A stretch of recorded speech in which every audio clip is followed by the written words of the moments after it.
Hey guys, Cory Upper and Doug Kowalski here from BowHunterPlanet.com, and it's springtime. We're doing food plots and stuff like that. This weekend, Doug put a bunch of sugar beets in here out at his hunting camp, and he's going to put in his containment fence now, and I just want him to, he puts a big fence in to keep the deer out, so I want him to talk about what it is that he's doing and why he does what he does here versus at home and some stuff like this to share with you guys. So.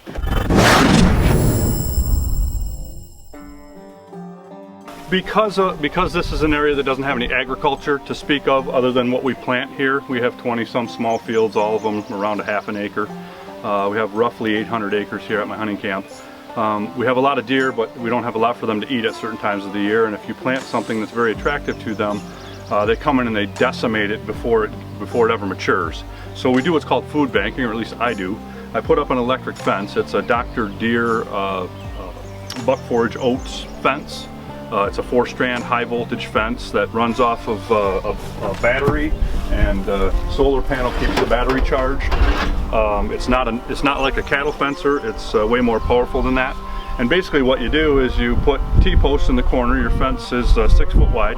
You put T-posts in the corner, and you put on the outer and inner strand are a ribbon, and the inner 2 strands, which hook here and here on the intermediate posts, that is a wire rope.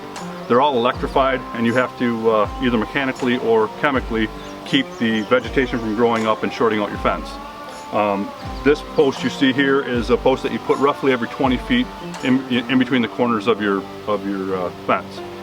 In a perfect world, your field would be exactly rectangular or square, but we don't live in a perfect world, so we have to add more T-posts occasionally to make corners because the field is an odd shape. When this is in place, this is my 3rd year using this exact fence. You can wind it up and reuse it every year. The idea is that the outside ribbons are 18 inches off the ground, then the inner 2, the outside and inside ones are 18 inches off the ground. The inner 2 are 1 foot and 2 foot. And because of the structure of the fence, you'll see it as we start putting it up. The deer, because their eyes are on the side of their head, have a difficult time with depth perception. So they walk up to the fence and they sniff the wire, and then they get zapped.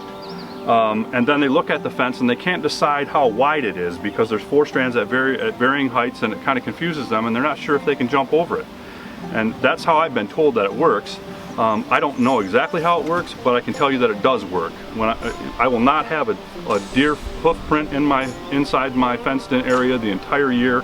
And when I take the fence down, the food plot that's in there lasts about 3 or 4 days. So timing is critical on removal of the fence. I like to peel back part of it closer to the blind during bow season, and then peel back the rest of it right before gun season here in Michigan. So that's what we do and why we do it. Now we'll show you how we put it up. Okay, show them this kind of, we'll call it a template or device or something that you made, you know, to help you put your fence up. So. Okay, when I first got this fence, these round stakes that go in between the corners, like every 20 feet, they just hold up the electrical ribbon and rope. They're fiberglass. They look like wood, but they're fiberglass. These are actually fiberglass. And you have to assemble these like you see. This is finished because I used it last year. I was concerned about holding onto this and hitting this and splintering the end and ruining them. So I built this little template out of scrap, and as you can see, it's got a hole in it that fits the top of the post, and then I hit this with a sledgehammer and drive it in, and when that hits the bottom, this is exactly 1 foot off the ground, right where it needs to be. As you can see, this is all beat up, but my posts are not. So these fences are not cheap. You want to keep them in good shape so that you can use them year after year. All right. Now the work begins, right? Now the work begins. All right, let's get started. This was enough to do both fields though before, so both of those fields over there.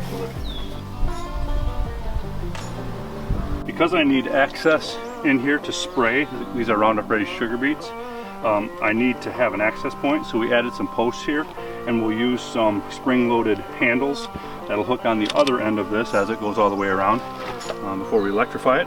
And then that way I can remove the 4 spring-loaded orange handles that are right there. You'll see they'll clip onto this.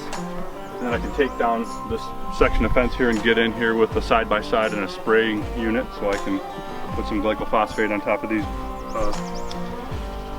beets. So here we go, first strand.